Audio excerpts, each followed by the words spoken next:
privilege it is to be sharing this stage with all these thought leaders. I feel like I'm at a completely new party, but the same industry, and it's giving sort of 1997 vibes a little bit, just because of the sheer excitement that is happening right now in our industry. So we've got AI, we've got retail media, we've got cookie deprecation, we've got all of the buzzwords. All of these things mean that we are at a moment where we have to reimagine everything about advertising, basically. So I'll let you know a little bit more about IAB Canada. I know that there's some familiar faces in the audience, but there's a lot of new ones as well. IAB Canada is the trade association that is responsible for the online advertising industry in Canada. And we have around 250 members that are from all the different stakeholder groups. Some of you in the audience are members as well. And we do a lot of research for the Canadian market. We do advocacy, so we spend a lot of time in Ottawa, which we'll talk about in a second. We do training and develop courses and materials for things like retail media. And we also develop industry standards. Just to bring it into a little bit more context for what some of the retail media players are thinking about, and also some of the advertisers in the audience as well. You know, when it comes to media measurement standards, we develop those alongside the industry. Really important, based on some of the conversations that you've heard today, to eliminate some of the friction and to start delivering on scale and to make advertisers feel more comfortable about investing into the channel. Then we also have been developing compliance tools. I'm sure many of you have seen that there are emerging global regulations that the industry is now facing, and we all need to comply with them. So whether you're collecting first-party data, whether you're partnering with others to inactivate your data, you're going to have to comply with various regulations. And IAB Canada, as well as IAB around the world, have been collaborating to develop tools to make that a lot easier and to make it a little bit more safer and secure for the supply chain.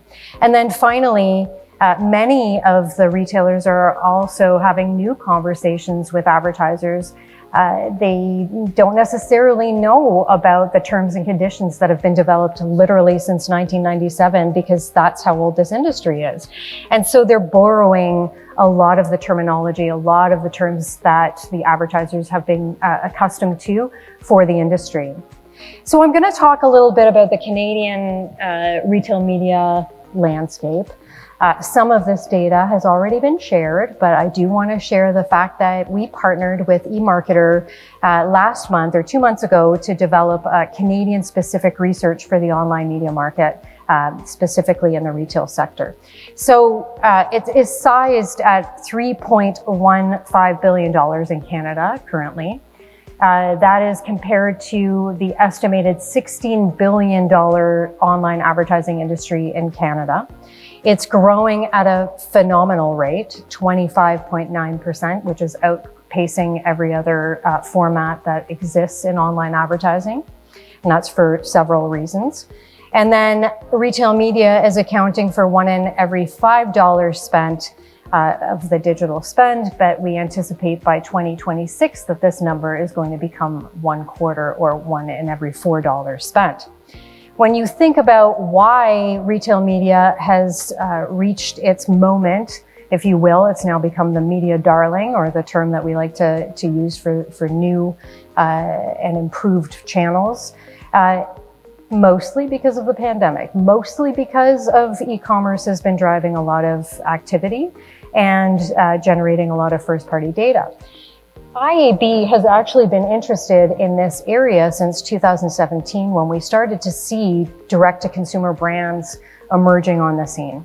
And I know Claire just mentioned the fact that that first-party data collection for CPG brands is particularly difficult. Well, DTC brands, that was the missing piece of the puzzle for the IAB. When we saw that happening, we realized that DTCs had a tremendous opportunity, and that this would eventually parlay into the retail media space, which it has, and through a lot of acquisitions. So as you can imagine, the Dollar Shave Club, amazing amount of first-party data, then transferred into Procter & Gamble and Gillette. When you look at Inkbox, a great Canadian tattoo brand, temporary tattoo brand, the entire organization brought into BIC, right? So a lot of these innocuous brands where you would think that they would not have any play in first-party data have now become part of our sector. When we look at our research, we see that in 2024, search is going to account for about 65% of the retail media ad spend. And that's no surprise. I think it's largely because of the fact that we're very comfortable with the fact that retail media plays a lower funnel role in most of our media spending. And it feels like the sure thing. It feels like it's contextually relevant. It feels like it's going to have a high ROAS. And I think that that's a very Canadian approach to doing retail media in Canada. And I think we're going to talk a little bit about what the opportunities are in just a second. It does leave about 35% of retail media spend directed towards display and video. So again, emerging category, this is going to become more mainstream as we start seeing some of the standards emerge, and it's making it a little bit more, frictionless to transact in this type of an investment. What I thought was really interesting in our reporting was this 2.9, this number that usually is, sort of a non-indicator of anything. But to me, it actually means that there's a lot of opportunity here, right? So this other category, what is the other category? And when you think about the IAB and some of our members, I'll throw out even just Stingray, creating these audio opportunities in store and really starting to develop on the inventory that's being made available for retailers across Canada. There is innovation at play.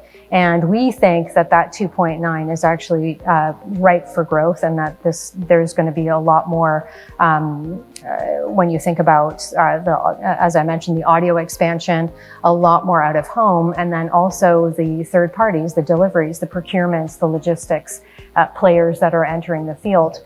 Also, proud Canadian company, when you think about couponing, you think about Flip, and you think about some of the other players that are emerging that are going to help to augment some of the data that is creating some of the signal loss between the CPGs and the retail media networks.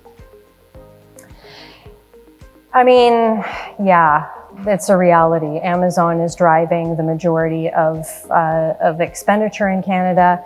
Early mover advantage, and obviously it's a very comfortable channel for many to invest in. 41% of e-commerce revenue share in the country, but 80%, so we're on the higher level of shares globally, where the local market is investing quite heavily in the channel. And then the remaining share is sort of split between the other retailers. So this, while it's a little bit of a downer for our market, when I think about it, I think about the fact that Canada has a huge opportunity, because one thing we do really well is we're really nice people, and we really know how to develop loyalty programs. And we have some really great legacy programs. And as I was doing research for this, I realized, how many of us have the Canadian Tire money still stashed away in the sort of utility drawers of our houses. This was one of the first loyalty programs actually in Canada, which, warms my heart a little bit. But we also have some other really great players. We've got HBC, we've got Optimum, which obviously grew to become one of the most important on the global stage in terms of innovation. And when you think about these legacy, really deep relationships that have been built with the consumers, you see that very quickly and very early, these retailers managed to automate and digitize and integrate their data in a digital way. So whether this was creating frictionless apps or developing consumer data platforms, they were now starting to realize that all of this stuff, once it's put into a data lake or into a data environment, we're going to be able to activate on it. And that's really awesome, because the next step was then obviously to start building out what that network effect is. And so that network effect, when you think about first party data, yeah, it's the in-store. I think that's one of the strongest points for a retailer. But what's also amazing is the fact that there's so many partnerships and so much depth in those relationships and so much creativity in the first-party data stores, right? So imagining the fact that you can just develop these partnerships and get into sports suddenly, or you can get into, SPC, the student price card, which has 450 retailers attached to it, not to mention the Gen Z target right there, right? So there's some really interesting capabilities that are being built out just from these strategic relationships that are being built from the retailers to expand their networks that CPG brands will then have the opportunity to leverage in their own way. And then we also see in Canada, when you look at the latest Chamber of Commerce report, that there are so many local businesses in Canada. So we've got 1.35 million businesses in Canada that are classified as small to medium-sized businesses. And retailers are part of the top 4 categories of those 1.35 million. So what I'm thinking, and what we all should be thinking, is that there's opportunity for not only acquisitions and consolidations, but we're going to start seeing, back to 1997, whoever was around, networks, right? So we're going to see some really cool networks that are attracting various types of consumers and various types of interests and categories. So very exciting times ahead. When we did stakeholder interviews and we started to go more into the qualitative side of the data with eMarketer, we asked the top media buyers in Canada, what is the biggest attribute that matters to you when it comes to retail media?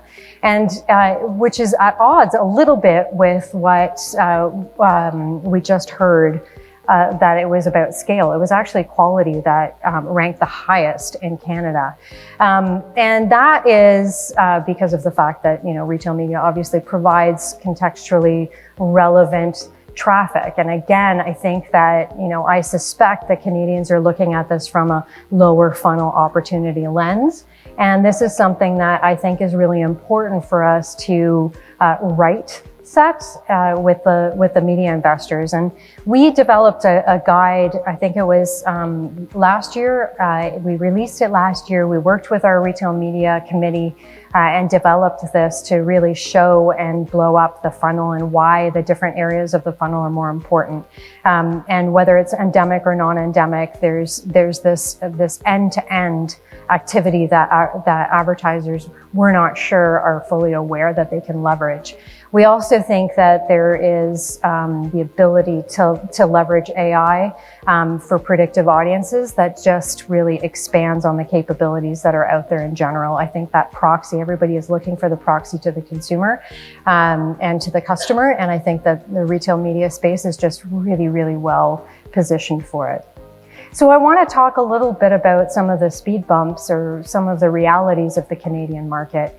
And I say it, as in, oh, Canada, but it's also, oh, Canada. We are fairly conservative, right? So we do have an attachment to that lower funnel performance. And for various reasons, many of us are, if we're working at an agency, you are responsible for driving a return on ad investment as opposed to doing that more anthemic brand building type of work, which is usually reserved for the head offices or the corporate offices. So if you're lucky enough to work in a decentralized situation where you can do top to bottom funnel, that's awesome. Many advertisers in Canada, many brands are sort of relegated to driving those results and showing sales. So IAB is actively trying to push people up the funnel and show that that it's actually super important. There's first-party jitters. So the new regulations in Quebec, Law 25, not sure if you are all aware of it. I hope you are by now because it came into effect September 2023, requiring consent and more to come. Bill C-27, which is the new privacy legislation in Canada, and also attaches the AI regulatory bill to it, is going to be passing in short order. We anticipate that this means that there's going to be a lot more transparency required and a lot more consent required when you're collecting data. Super important for the retailers because of the in-store experience. I'm not sure whether any of you have visited a mall in the past week even. I'm still approaching the counter and having the clerk ask me, or not even ask me, just sort of demand, I'll start with your email. And even just that is starting to become against the law in Canada. Because of the fact that there's no transparency in the rationale behind why you're asking me for my personal data. So all of these things are making the retail sector a little bit nervous, right? So we have to figure out how we're going to comply, how we're going to train our teams, and how we're going to start storing and collecting data appropriately. And then there's also the subject of signal loss, right? So the worry that all of the great things that are being explored in the US may or may not be available in Canada due to some of the regulations. Especially if we're going to start seeing more more interprovincial regulations coming into effect.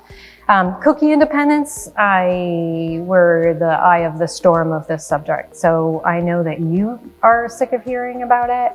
We can't be sick of hearing about it. So we are in the middle of testing all of the different alternatives. We just wrote an amazing guide about the privacy sandbox. So I hope that you check that out. It talks about the next generation of what's going to be available. But at the end of the day, when it comes to this topic, it's making people nervous. It's making people nervous, but it's also driving them to the retail channel because of the fact that they want to get access to the customer at the end of the journey. And then you see the tech stack limitations. So there's been some mention of a couple of players that are available and really, really well suited and positioned to help retailers get into the space. And I think that there's a lot of work still to be done. And I think that there's a lot of opportunities also in the self-serve platforms that we've become accustomed to in some of the bigger channels that are out there. And I think we're going to start seeing more of that.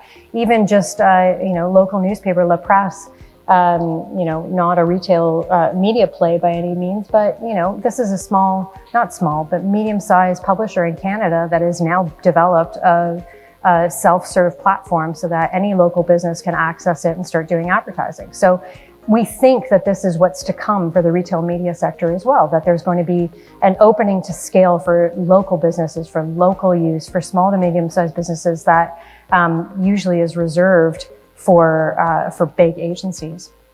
So we talked a lot today from a lot of the other speakers as well, mentioned the IAB standards. This is a huge body of work, and our thanks to members like Albertsons in the US, but also around the world for developing this. This is V1. There is going to be a lot of work that continues to get done in this area, but this is what's going to drive scale. This is what's going to drive adoption. And whether you're buying or selling, this is going to become increasingly important for you to become familiarized with, and also to help participate in some of the communications around it. The other thing that may be useful is the guide to retail media, and this is something that we put out in last year with our members, and we think that it's just a useful tool, especially for your internal teams. Maybe they're not really aware of the channel, they're not really aware of the trend. There's some really good information in there. At the end of the day, I think that Canada is going to have a really good position on the global map. I think that we're poised for incredible growth. This is explosive, as you can see. It's going to overtake audio, outdoor, cinema, and print. I thought that comment earlier about the fact that all of the TV budgets are going to be looking for a new home. Retail media certainly fits the bill for a lot of that advertising, because currently TV is driven by CPG and a lot of brands that are again, looking for that proxy. To summarize, I think that we're going to move fairly quickly to that 25% of budget number. Cookie independence is going to drive spending towards the strongest signals. Retail media is there. Network effect is going to start taking shape, and we're going to start seeing more robust networks that are going to be made available in the space. It's also going to, maybe give some of the US players a run for their money. Tech stacks are being developed and data integrations are being facilitated through those new tech standards, right? So those specs are really important for these integrations. And it's going to start driving adoption at scale. And then case studies and research.